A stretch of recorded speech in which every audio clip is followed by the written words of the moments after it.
Though I was unsure whether a single gemstone would be powerful enough to accomplish what I intended, I did not hesitate, for I knew our lives depended on the celerity of my action.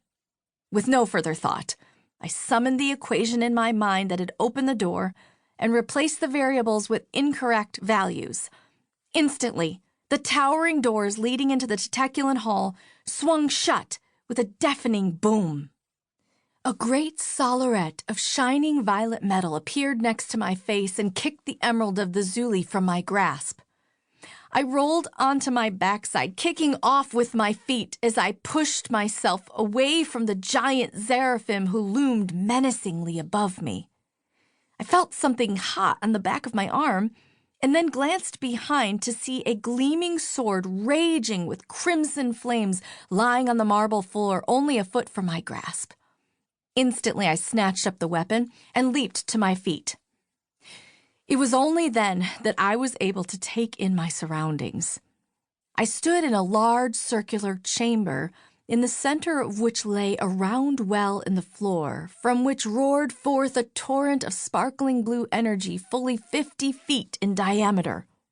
The blinding pillar of cerulean light rose up out of the well and disappeared into a concave depression far up in the chamber's lofty heights.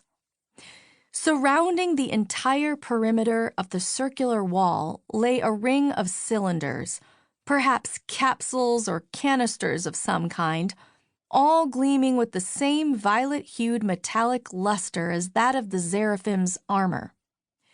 Each of the torpedo-shaped cylinders was propped up at a 45-degree angle, a transparent window set in the face of the higher end, though I was not near enough to perceive what, if anything, lay inside. Thin tubes and wide-ribbed cables ran from the cylinders into recesses in the curving wall.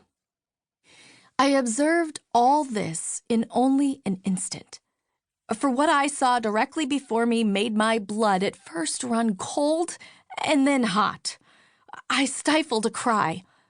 Across the room lay Jansen's unmoving form, a vicious wound in his side seeping crimson onto the cold tiles. Between us stood the giant Laveau with her flaming sword, her ebon wings beating lightly, a grin of triumph on her haughty countenance. Now, I like to think of myself as a rational, level-headed person, cool in a crisis and calm and collected enough to look for peaceable solutions where one might reasonably be found. But seeing Jansen lying there on the floor in a pool of his own blood, for all I knew, devoid of life, wiped all of that composure away in but an instant, and a gauzy red haze fell over my vision. A blind rage seized me. Clutching my flaming sword in both hands and raising it above my head, I leaped at the target of my hatred with a hoarse cry laced with anguish and revenge. So savage was my attack and so unexpected that even the tower of muscle and armor that was Laveau fell back before my blows. Though I am slight of build, my muscles had been honed into cords of steel by the endless exertions forced upon me during my cosmic travels.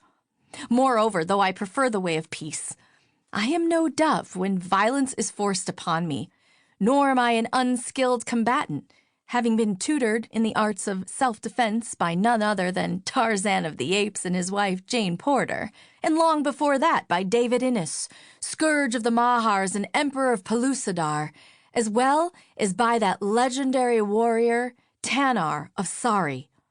And so, Laveau retreated before the fury of my attack, until at last I saw fear break out in the dark eyes set within that chiseled alabaster face. For fully a minute, we swung our blades at one another with ruthless intensity.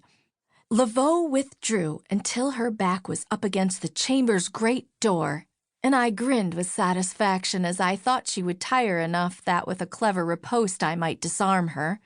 But as our fight wore on into its second minute, I suddenly realized that the tide had turned, and the 7-foot-tall giant was but playing with me.